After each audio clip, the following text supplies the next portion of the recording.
Hello and welcome to Better at Beach. My name is Mark. I'm here with Brandon Joyner, and we have a special guest, AVP champion today, who is going to show us and tell us how to win AVP championships. And we're also going to talk about her journey from France, starting in tennis and volleyball, navigating the whole NCAA system to try to get here, how to get the visa and all of that complicated international stuff. And then, since she's an All-American in two sports, this French girl is an All-American in two sports, indoor volleyball and beach volleyball. We're going to talk about the big differences that she had to make and find in her career when she was making that switch and finding that interest. So really exciting. And it's our very own Marine Kinna, who is our marketing and email and social media and everything camp coordinator, just an all around awesome person and expert and a key part of our team. And now we finally get to say that we have an AVP champion on our squad. Well done. Good late pickup. Yeah. I love it. So we're going to get into that right after just a couple of announcements. If you have not checked out our new website, please head to betteratbeach.com. We have all of our courses currently as standalone opportunities, as well as full bundles where you can get all of them. And we've made it really easy to find our private lessons, which you can work with a coach one-on-one, watch your video together, understand exactly what you're doing wrong, where you should be positioned, and the decisions that you're making. So that's been the majority of my time recently, is working with my one-on-one athletes. So you can find that at betteratbeach.com. And camps are coming up November 29th in Punta Cana, all inclusive. We also have Des Moines, Iowa, July 18th, Bend, Oregon, July 25th, Santa Rosa, California, August 1st, Chicago, Illinois, August 22nd, Seattle, Washington at the brand new 4th Avenue Beach, September 26th, October 3rd in Youngsville, Louisiana, and in Long Island, New York. I'm coming back home yet again. It's like 3 or 4 times a year now. We will be there October 10th. And if you guys have friends or volleyball people of 6 or more, and you want to get a private training camp, a 3-day not all inclusive, but all training, all the training and playing you can get with an AVP player or coach. We are running private camps. So if you know 5 friends or more and you want to have a really fun weekend all staying at the same place, if you guys don't know, I've got a Airbnb in Florida with a nice little volleyball court back there and a gigantic hot tub swim spa. So you and your crew can all come out and spend some time with me or Brandon or maybe Marine or Logan Weber or DJ, JM or Allie, and we will have a great time at that volleyball Airbnb and get a full weekend of training in. So, Marine, is this your first title? On the AVP, yeah, I guess. On the AVP. So you had to win on the World Tour first, right? That warmed you up. You just got off of an international trip, cleaning up on the French Tour, getting your first medals on the FIVB Tour, and then came straight through and won this contender event. So where do you think that this was just a part of your growing evolution as a player? Or do you think that something really different just came and clicked at the last moment? Like, was it steady progression through this, or did something major change and now we're always in medal contention? I would say a little bit of both. On the World Tour, I mean, since you have to play with your country, I have to play with a French player, and we don't have a lot of players. Mm-hmm. So this time around, that was the first time I was playing on a World Tour as a left side blocker. And I was playing with a really good right side defender. And I think in future events, you can go really far with ball control. So when we started playing a tournament, we could see really fast that we had the level to go for the medals. But I mean, everyone is good on the world tours, but I think Mhm. mentally also I stopped chasing it. I was just like, I'm happy to be here. I just take one game at a time. I obviously want to win a medal, but um, yeah, I knew that it was possible, but I should not like wait for it. But I also kept telling myself that I already won. So I was just like, oh, I already won. Like, oh, we're winning. And I honestly it worked. So I did the same. I did the same thing for Virginia. I was like, oh, we're winning. I just kept telling myself we're gonna win. And so I don't know. I think it's also maybe took some stress out of myself. Mm. Instead of like hoping for something, I was just like, oh, it already happened. Mhm. But I was definitely more stressed on when I got my first medal in Italy like a month ago because it was my first one, and I was like, finally, like this is kind of like I finally get something. But and the 2 weeks after when we get the gold in Germany, I was like, cool, like I can keep like doing this. But I definitely feel like the first one was a little more. I was more emotional, and I knew that even like we on the first one we lost the semifinal like 18-16 tiebreak, so we could have made it to the final, you know. Mm. So that really took a hit because I was like, oh my god, again, like I didn't make it. But then once we finally won the third, I was like, okay, like I made the extra step. Now I'm like, I took a step into my career, and maybe it's not nothing for some people, but I think just if kind of validated my work that I put in um, all the years, honestly. um, could you just give me a brief 1 minute for everybody who's listening to tell me what the difference is between all of these tournaments and like your look at the level? So you've got French national tour, which I played 2 tournaments on the French national tour a long time ago with Pierre Basset. Shout out to him if he ever listens to us. And anybody in France who knows Pierre, he was like top 3 or 4 teams in France for a very long time, and now he's in his backyard cutting trees for a living, which he absolutely loves. But French Tour, Futures, and then AVP Contender, and then maybe compare that to the full like Heritage AVP and the next levels of the World Tour. So, what's your take on all of those and the levels? Um, so I mean, it obviously depends on where the tournament is. I think in France, it's good level, but you can easily go far. Like if you practice all year, you can easily go past the semifinal pretty easily.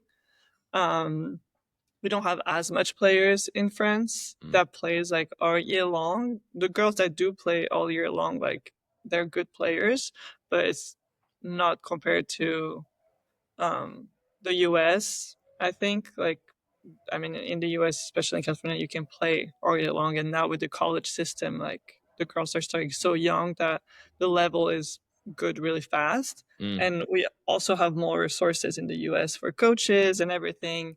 Um, Compared to France, we don't have as much of like high level coaches, I want to say.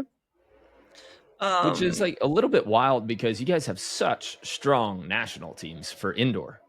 yeah. And I know that there's a beach threes in France, which, according to some of my friends and sources, is significantly more popular than 2-on-2. Is that true?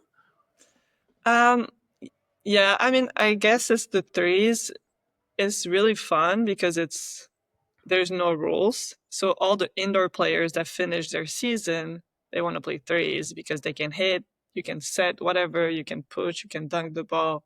So it's pretty fun to watch, and it's you still get a little bit of beach because you're on the sand. It's only 3 people, but there's no beach rules. Mm, So I think that's why it's a little more popular. But it's only for fun. Like nobody really takes it like that seriously, I want to say. okay. Um, So there's but no like major money tournaments with stands or anything. There is like Oh, a couple where you can make money, but it's still like party price money. Like I actually played uh there was a tournament in my city, like where I'm from, um the week before Virginia, and I played. There was a twos and threes at the same time, so you can play both, oh, and we won the threes. Our threes looked really really simple, unfortunately, like some like too perfect compared to like other teams. Like it was really like pass, set, hit. And when you see like real threes, it's like shoot, push. Like it's really like it's kind of fun, like yeah. honestly, to play, but it's a little more indoor, I want to say, Okay. just that you're on the beach. Kind But of like watching the out of system boys or the cupcake crew from from yeah, Colorado just yeah, winging it across the court and running fun plays. yeah, that's kind of how it is, really. I wonder if But that's kind of like futsal in Brazil, where it gives you a little bit of, because I think maybe it was Ingapeth who was talking about like how much fun it is to play threes on the beach in the off season oh, out he there. used to play threes all the time. Really? I Oh yeah, yeah, yeah. I played with him and his brother when I was like 12 because we're really good family friends for like a local tournament. But he's the best threes player. Really, so good. He could have been such an amazing beach player and get it. Maybe he's gonna But pull a Reed pretty soon. Who knows? uh, I Yeah. think there's more money indoor. Yeah. Hey, Marine, do you think that I've kind of always seen this a little bit, and like I'm wondering if it happened a little bit with the guys and girls that went and played in the Force tournament that was in Houston a couple weekends ago. Um, the offensive idea that you need in threes of like, because I think there's a little bit more hitting when there's more people on the court, Mhm. and what I've seen is like anytime that I've played in like a threes event or a fours event, especially if I've been hitting a lot, I've seen that like offensive confidence show up more in my beach game. Hmm. Did you feel anything like that after playing in that threes event and then going back onto a court with two people? Yeah, honestly, yes, especially because also like I've been playing right side on twos like for a couple years now, and when I switched to left, like I played indoor as a left side, and I think that any right side hitter is better on the left, like out of system and everything. I think you can hit harder on the left no matter what. But I feel like you also when you play threes, like you have to find other spots that are usually free when you play twos. It's harder to score. So I was definitely more aggressive in the threes that I'm usually when I play twos. And did you see any of that translate into the Virginia tournament, or did you kind of go back to your normal like two style? No, I felt like I kind of stayed aggressive, but I also felt like that's when I switched when I played a little bit more left. I was like, oh, why am I not playing like this on the right? Type of thing. Like, why am I not always that aggressive? Right. So I think that's just yeah, it kind of kept me confident for Virginia. I like Here's that. a here's a tough question for both of you, and I think this is like for the listeners something super important and something they all wrestle with. The left versus right. Like people who say I'm a right side player, I need a left side. I'm a left side player, I'm terrible from the right side. And I have played with players who are significantly better on one side. I remember playing with Shane Donahue. I put him on the right side because I wanted to play left, and he was trash. Like we were about to get knocked out in the first round of playoffs in a New York tournament, and he goes, "Can you stop challenging me and let me play my good side?" And we did, and we just came back like super quick. He was just way more comfortable with his swings and his kills. I think I'm a little bit better on the right. When you look at Logan Weber and Hagen, I don't know if it was the confluence of me telling them 2 years ago and maybe Brandon, you putting pressure on them this year, or they just finally like took a guess at the stats because we saw that Logan was invincible when he went from left to right. He had like a 10% higher hitting percentage. And then the big debate is, well, was he able to go back to the right because he had a perfect pass, so that's what allowed for a higher hitting percentage, or do we just experiment with it and see how it goes? And now that he's on the right, they've been dominating. Marine, you've now made a switch, and you're doing well. So is it that important what side you play, and how do you figure that out without it being a gamble that you lose on? I'll go, which is actually really funny because when I got to LMU, I got recruited as a left side blocker, and I ended up playing the whole season right side defender. I think being versatile and being able to do both is great. I think I think everyone has good things on both sides and bad things on both sides. I think personally I'm a better hitter on the left, but I think I'm a better shooter on the right. I have a better cut on the right. I have better vision on the left. So it's like, but knowing that I can adapt, I rather my partner pick whatever they prefer. But at the end, I think definitely passing, but I do think that you can pass. If you practice something, I think you're going to be fine on both sides. Do you think really people are better passers on left or right? I feel like that's one of the neutral skills that, like, no, there can't be a difference here for people. Of course, we could always look at everybody's individual stats and whether it's in their head. But I don't know. I think the passing on the left, kicking out is more like a rhythm, you know? And then you can really go into your approach on the left, I mean, and on the right you have to pass, kick in. I don't know. I think it's some people are better passers. They feel like their location is better in a certain way for their setters, I think. But at the end, I do think that anyone can play anywhere if they practice it. Yeah, I think the practice that's where it comes in. You know, like I think I went through kind of a weird transition where like when I was playing against not as solid competition, I felt like I could manage left side or right side. It didn't really matter what side I was on. But once I got up to like the higher level, I think I had to lean on to, like, Mark, maybe for you passing isn't a huge idea because you were like an amazing passer in college. Like you were a libero, right? Like you had to be in order to be on the court. If you weren't that, you would have never been out there. But yeah, I think I was there for my defense, and then passing came along later. But like for me, being a setter, like I was really used to that ball crossing my eye from like the left to right. And so once I like got up to a level where I had to be like, my errors had to be a lot more minimal. And so being able, like when you and I played together, even though you liked being on the right side and I liked being on the right side, we put me on the right side. Just because like I felt that much more confident having that ball cross from my left to the right rather than right to the left. And I don't know, maybe that's like something that kind of happens with some people. I do think that the passing is significantly different. Like I think on the right side I can pass a little bit more in front of me, whereas left I have to angle a little bit more. And that's just me. But like again, I didn't have where you were in college were getting hundreds of thousands of reps per month of passing. I was doing the same thing with setting. So like when I came out to the beach, I had to teach myself how to pass. Right. And so yeah, it was a little different. So I was, and Marine, I was talking to DJ just on Instagram because we're talking about his left side and his offensive choices.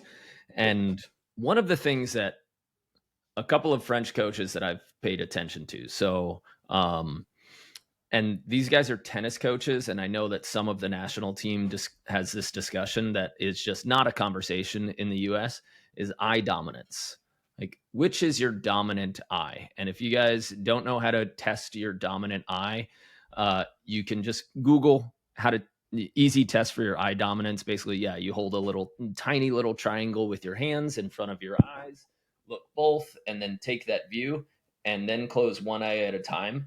And whichever eye keeps the same view through your holes, through that hole in your hand, that's the eye that's dominant. That's the one that's like taking over. And so in tennis, this completely changes if you have an open stance or a closed stance. For serve receivers, like apparently they don't want two guys next to each other where their non-dominant eye is in the seam, because that becomes a vacuum. And I really want to see a good study run on people who are playing right side or left side, their approach angles, and which eye is dominant. Because if I'm on the left, but I see better with my right eye, and I take this hard angle where the left side of my face is the one that's looking at the court and feeling the blocker, but that's not the eye that actually focuses and looks. Am I going to see the defense and the blocker way worse taking a hard angle than I would being straight on? Because I'm right eye dominant. So when I come in from the right, I don't like to hide my shoulder into the court. I like to make sure that my chest is facing pretty hard middle so that I can see everything. And I feel like my vision is so much better on the right. And I don't know, because, it's a statistical set of one player, but I don't know if that's because I played so much right just with the partners that I've had, or if it really has to do with the eye dominance. And so I think that that's an unexplored avenue for beach players that could make a really significant difference. Of course, it takes experimenting, a lot of stats, and then do you need to pay attention to your eye dominance according to your approach angle?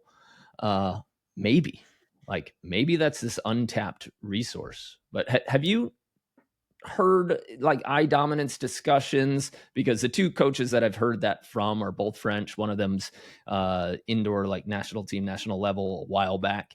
And then the other one is Patrick Mortuglo. He's like the world's most popular tennis coach.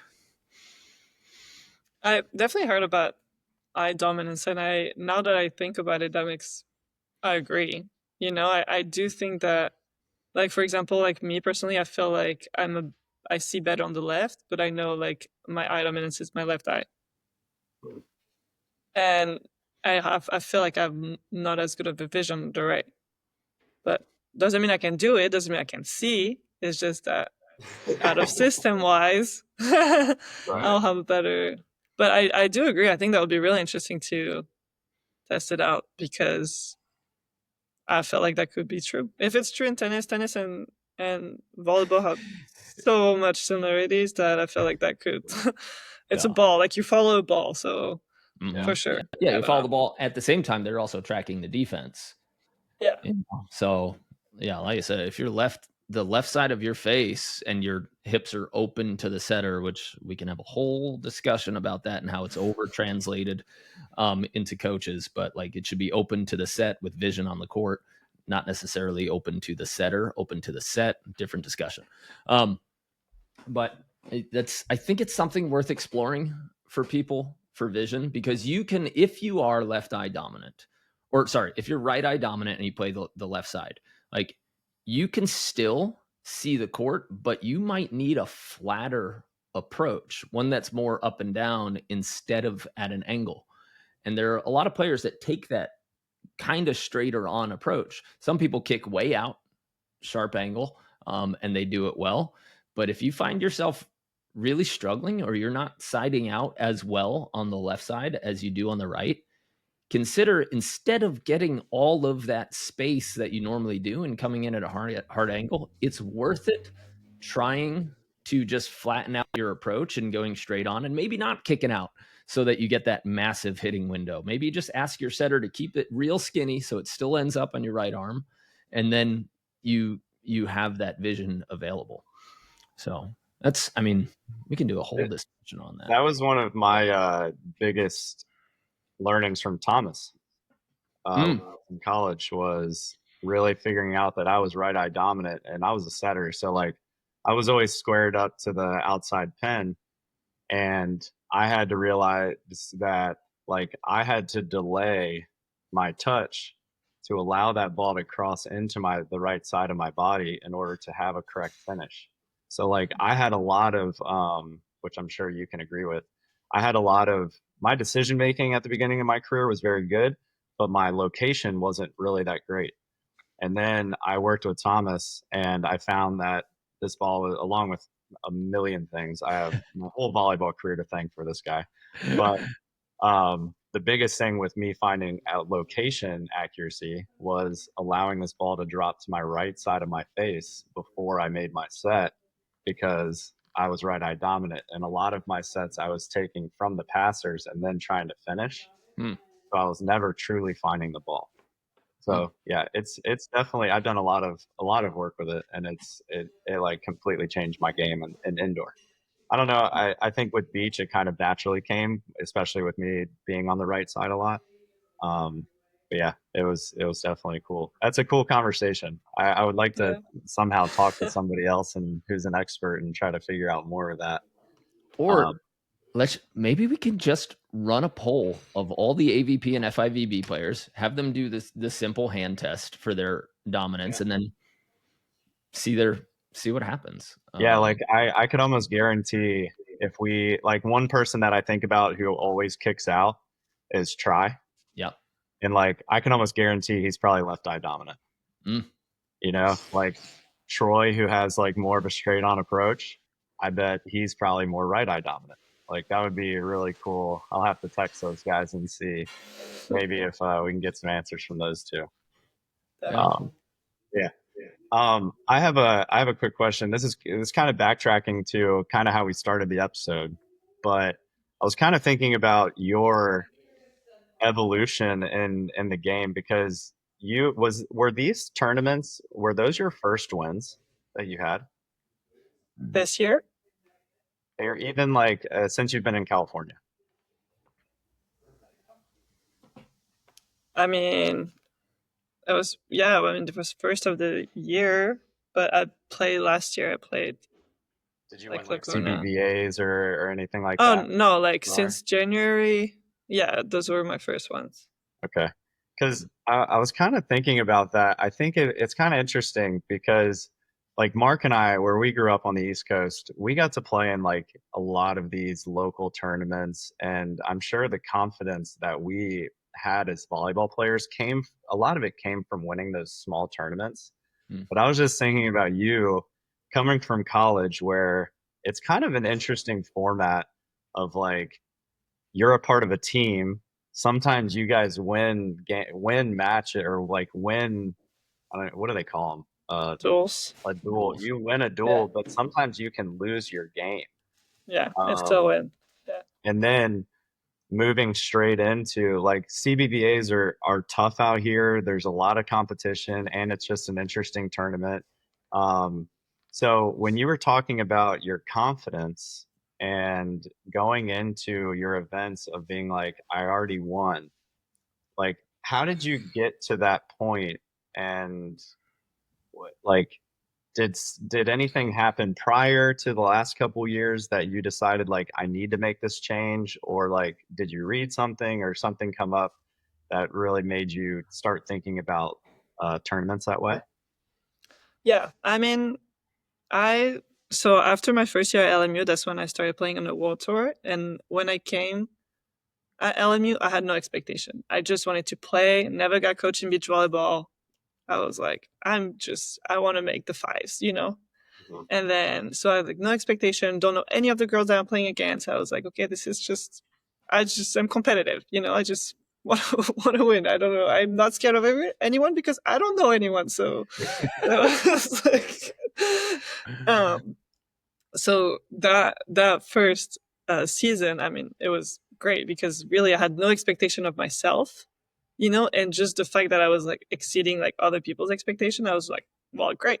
So when I went on the world tour, I came out from such a high. We finished like third at national or something, and I was already in season since January, and so I came in France in May. And I was like so ready to go on the world tour. I was in a winning mode, like we're gonna win, blah blah blah. We go, and then my partner at the time, we were such on a different like headspace. You know, like for me, I've been in season for 4 months. For her, it's the beginning of her season. You know, so it's just like just a big difference of like where we at was really tough. So I came like down like from such a high, and such when I started on World, so I was like, I had such high expectation of myself. I was like, I want to win, I want to get a medal, and I kept getting disappointed. You know, I was like, it was such emotionally so hard, like to just be like keep losing. Like we're doing good, like for the World Tour. Like we were for the first year, like we were getting fifth, but like we're kind of stuck at the fifth line all the time.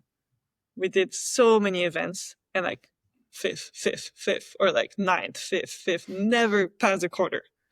So, and then the year after was what, last year,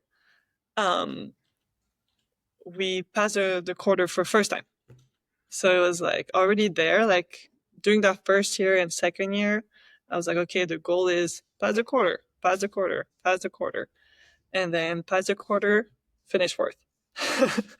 So you're like, you know, like you're so close, you're like, you feel it, but then I also, and then after that year, so last year, I decided to stop playing with the partner I was playing with, because I think for me mentally, I really had high expectation, and it was just I was not meeting my expectation, and I was like, okay, I need a break.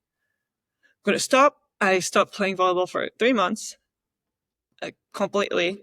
Very Miles Partanen.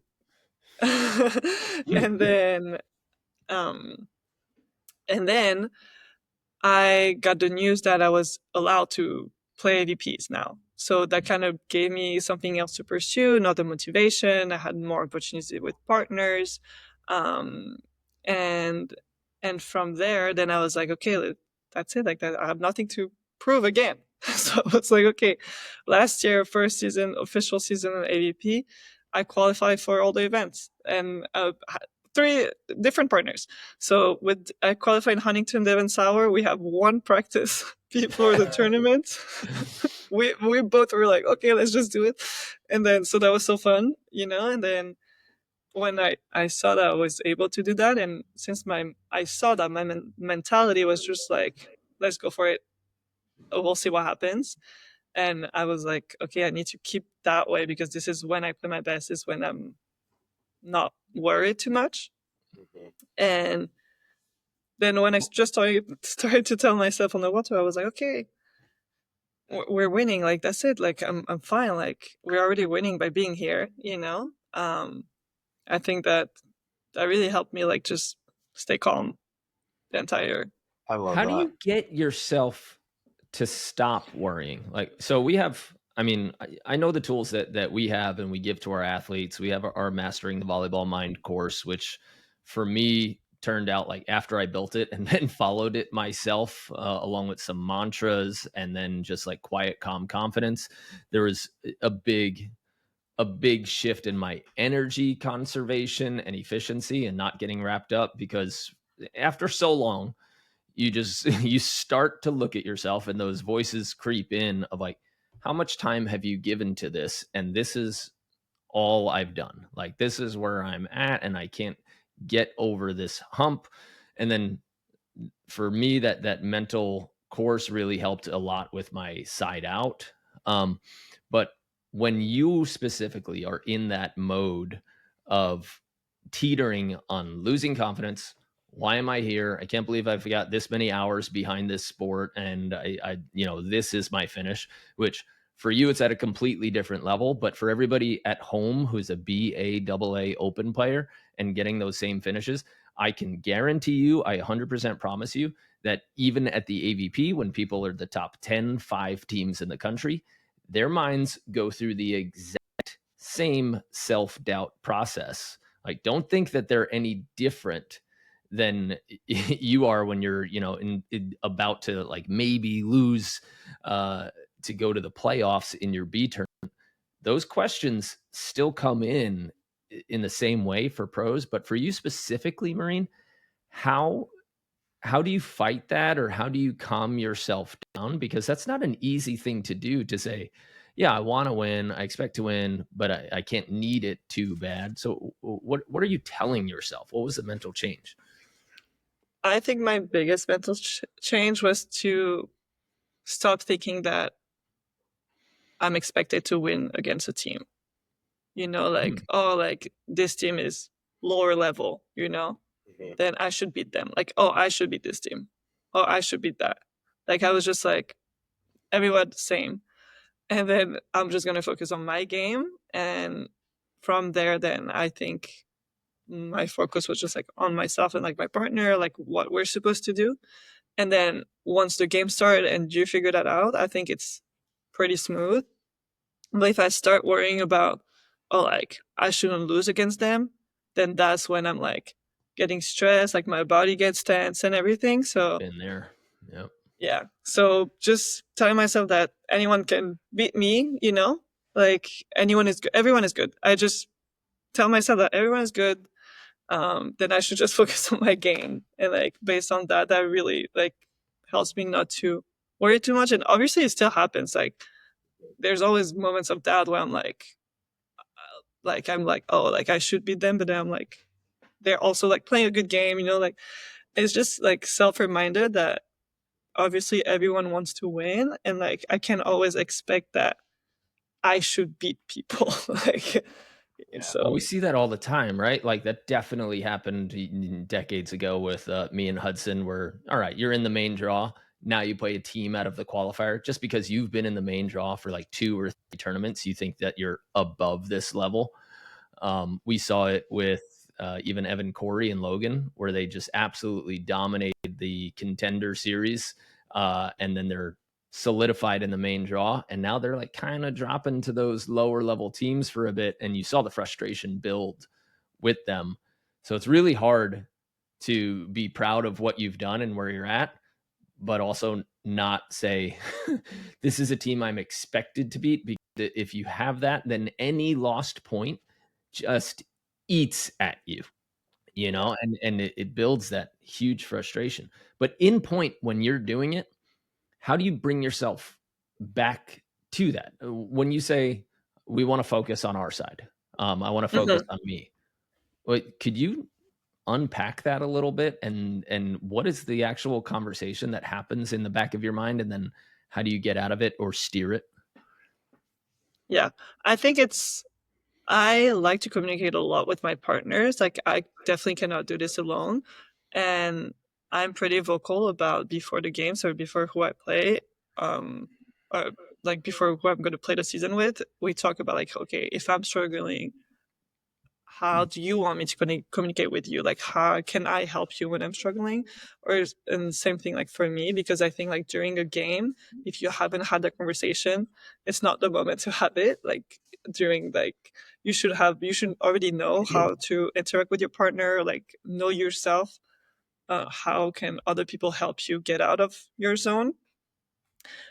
So for me personally, it's definitely focusing on the little thing. I'm like, okay, I'm just gonna pass the ball first, like then I'm gonna call a set, and then I'm gonna ask my partner to be really loud on their call, so like really gonna help me get like more confidence, and that will help me get out of it to slowly start scoring, for example.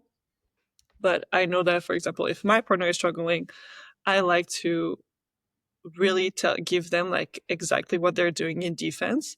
That's like my focus point most of the time. Is like I can see what the other defense is doing really well, so I'm going to tell my partner, hey, like they're always doing this is open.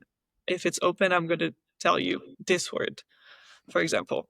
And just focusing on those little things really help us just like move on.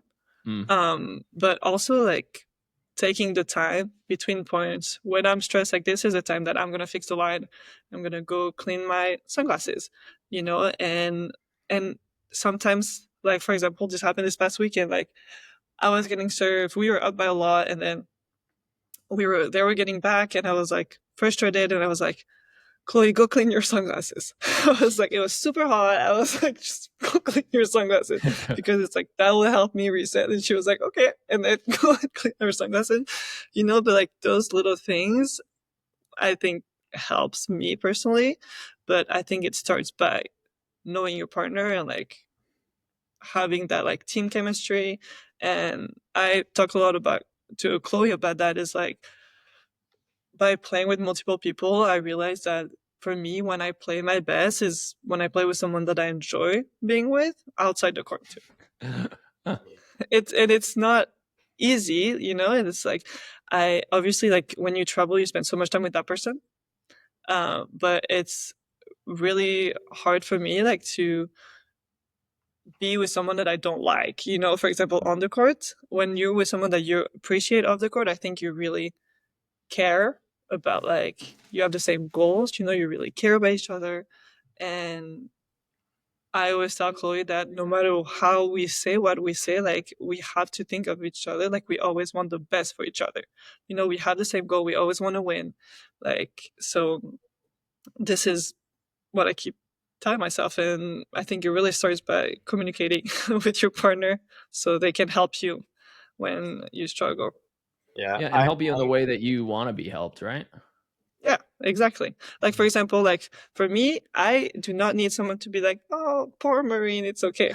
Like, no, I'm That's why like, you got DJ on your team. yeah.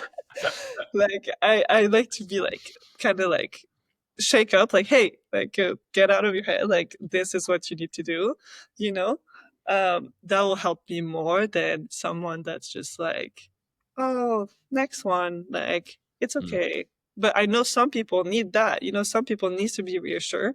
But at the end of the day, it's just like, knowing yourself as a player, that's the first step. I just the last, I mean, I got lucky to work with you and Chloe for a couple weeks before she got hurt, and then she kind of took some time off. But one of the things that I really enjoyed about you guys was, and I think it hopefully it kind of established a little bit of confidence on y'all's end.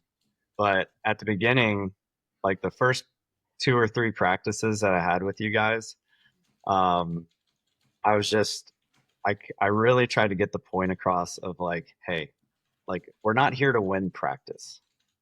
Like, we're here to work on small things. We're gonna make errors. We're going to make mistakes.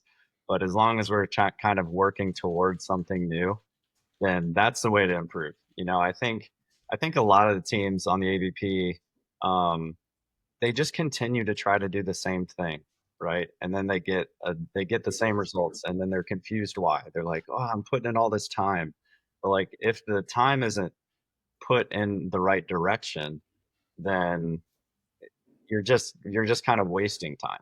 And I think for you guys, one of the things I was really proud of is like, I was able to have those really small conversations, and we were able to find small wins. Like, thinking about Chloe and her like block timing and like when she should peel and when she should stay. Had a lot of conversations with you, actually, you and Chloe, about like, what should our hand contact feel like? When should we be going for balls, stuff like that. And then like you and I had some good like defensive chats as well. Um, and I think like that's when the game gets fun. So like when I hear you talking about all this confidence stuff and making yourself believe, like telling yourself that you've already won, and then going into the game without pressure, it allows you to find a way to trust that experimentation that you've done in practice. And once we kind of established that experimenting, we you started seeing, like, we had our first couple practices where we weren't necessarily like, we weren't blowing teams away or anything like that, but then all of a sudden things started clicking, and then it was like, oh wow, like, we're finding a next level. And so I think, like, especially for the people listening, like, be willing to try new things at practice. Like, it could have we probably could have found a lot of things that didn't work, you know. I think we were pretty lucky in finding a lot of things that did work, which was pretty cool. um But something that I say a lot to our campers, especially, and I portrayed this a lot to you guys and to Logan and Hagen, is like the game of volleyball is funny in the way that it corrects itself a lot. And so even though you might be going through a time frame where you're not seeing the results that you're hoping for or anything like that, like that's where trusting the process, feeling and like almost inviting that stage of uncomfortability is so worth it, because the game will correct itself eventually, you know. And so I think like I'm proud of you for like really sitting in that. And then it's also really cool, it normally, I would say, it doesn't happen as quick as it did with you, where you put in all that work and then like the first time you go overseas you win all these tournaments. um but I think it is evidence that kind of supports that idea of like, hey, trust the process, invite uncomfortability, and then that's when you see that next level reached. um yeah, it's cool to witness on this side, because like obviously we've known you for a couple years, as like a coach and as a person. I got to know you a lot better this year in the off, or in like the preseason, as a player, and it was really cool to see how quick that transition was. So yeah, it's fun. I think it's really cool. I hope you can continue to find ways to kind of sink into that mindset. It seems to be working. And Yeah, no, but I definitely, sorry, I just want to add something. Agreed that what you were saying about finding the small wins at practice and being uncomfortable at practice, because that's something we used to do a lot at LMU. And then when it came to competition, you're like, okay, that's so much easier than practice, like mentally, you know? Right. Um, so, and I do agree that with Chloe, and then we had that conversation, like all three of us, like, hey, like we need small focuses. Otherwise, we feel like we're not feeling that we're working on something, you know, and like really have those small focuses to have those little wins really helped us, I think, move on to the next level. But I think also something that kind of made a switch, it's like when Chloe got hurt, like she kind of expected me to drop her. Mm. And I was like, I'm not going anywhere. I was like, I want to play with you, you know? Uh-huh. And I think that also like helped us like kind of like that we believed in each other, that we believed in our team. I think it's huge, you know, and we had you like I think it was a great like start, and then hopefully we can keep working together later this summer. But And we were going through the just exact same thing with so I'm working with two AA guys on their fixing their arm swings, and they're, you know, they'll ping one and we finally hear the Z's on the ball, like when they hit it. The difference when they finally use the mechanics and connect with the ball, it's a zzz, like you can actually hear the difference. And but then they'll go through 10 more swings and they get super frustrated that it's like, well, it's not working. I can't find it again. I can't find it again. And this is like a relationships talk. Like if we subbed out volleyball for everything, this is a relationships talk, because you saying like, yeah, when things go wrong, I'm not leaving. Like imagine feeling that in your relationship, or when you're first dating, or even in marriage. It's like, no, we're in it for life. We just have to figure it out, you know. That's such a huge thing. And then the ego part of, if it feels good at practice, or you had a great practice and you were dominant, did you get better that practice? Like when you are so uncomfortable and you feel like things are ugly and wrong, and you're trying things that you haven't tried before and it doesn't feel natural, well, that's when you're growing the most. Because even if you are practicing, let's say, the wrong things, and it is totally uncomfortable and it's not for you, guess what? We've eliminated some things that you shouldn't be trying to do, you know, or you just keep doing them until they're comfortable, because like we know that that's the next progression in your level. But beating a team at practice, and performing super well, that's probably the practice where you grew the least. Mhm. And the ones where you're stuck and like, this sucks and I hate trying to do this, like Yeah, that's the discomfort where it's like it shouldn't feel good during that time because you're trying to change outside of what you're currently doing. And that same thing happens like relationships, like the least comfortable talks that you have with your wife, significant other. Those are the important ones to have because that's where you figure each other out and get to the next level of your relationship or your game. Yeah, and I think kind of building off of that, welcoming the uncomfortability, and I think you have to understand what kind of player you are. Like, it's kind of interesting because like with the two big teams that I'm working with right now with Logan and Hagen, and then I've worked a lot with Marine and Chloe, and I would say like Marine, you and Logan are very similar, where when you start to get to gameplay style stuff, you still like to hear that technical feedback. You like to hear that small talk kind of conversation.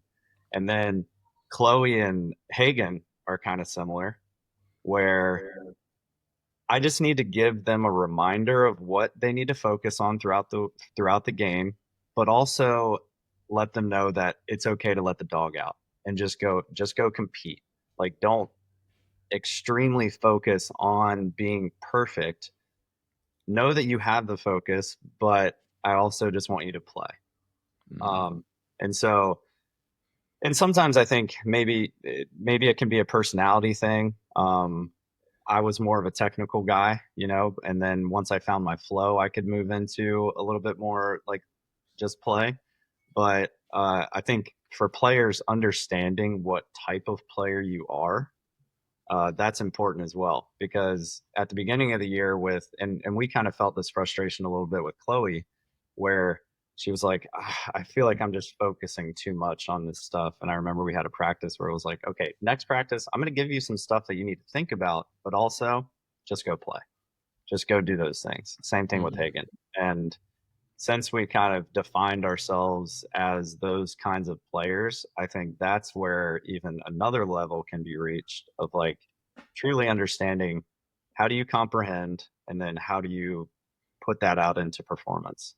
I think it's pretty cool in order to understand that, and I think sometimes having that conversation, like hearing you and Chloe go through that conversation with me, it was pretty cool because going into it, like I am an extremely technical coach. And so it's hard for me to sit back and be like, okay, just go do it. Like I want to be there to remind, but I also realized that when I was doing that with Chloe, it was almost holding her back a little bit.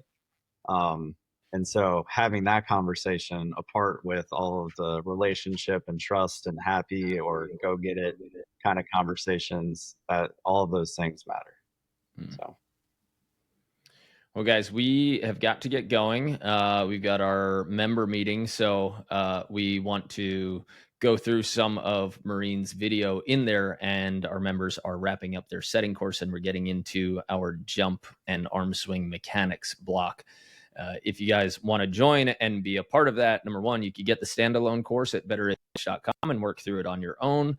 But if you add on the Inner Circle membership with weekly Q&As and video submissions, then we get to have these conversations and review your film with you when you submit it to our community. So we're going to break this podcast here with a huge congrats for Marine on a few successful weeks, and warn her from her own inside voice not to set that as the expectation anymore.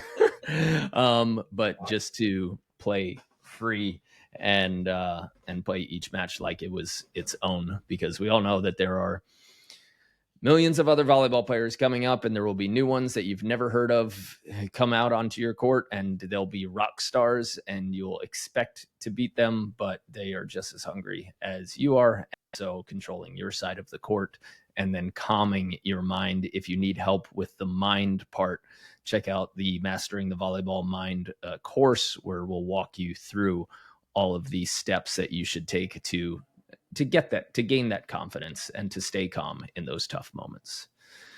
So, Marina, you head to Denver? Are you heading to Denver, Marine? Yeah. Okay. Not in Denver are you doing with this Paca as well? weekend. Yeah. back to Whoa, back. so back-to-back weekends. So got 2 more Yes. chances. If you guys are in Yeah. Denver for the AVP or you're heading to Wapaka, go support our girl. Yeah. And put on the Bab shirt when you're there so we know we got a crew. And if you don't have it, head to betteratbeach.com/merch, order your new Better at Beach shirt, and then come out and support Marine as she continues her streak of domination. All right. The whole gang here at Better at Beach, we'll see you on the sand. Bye-bye.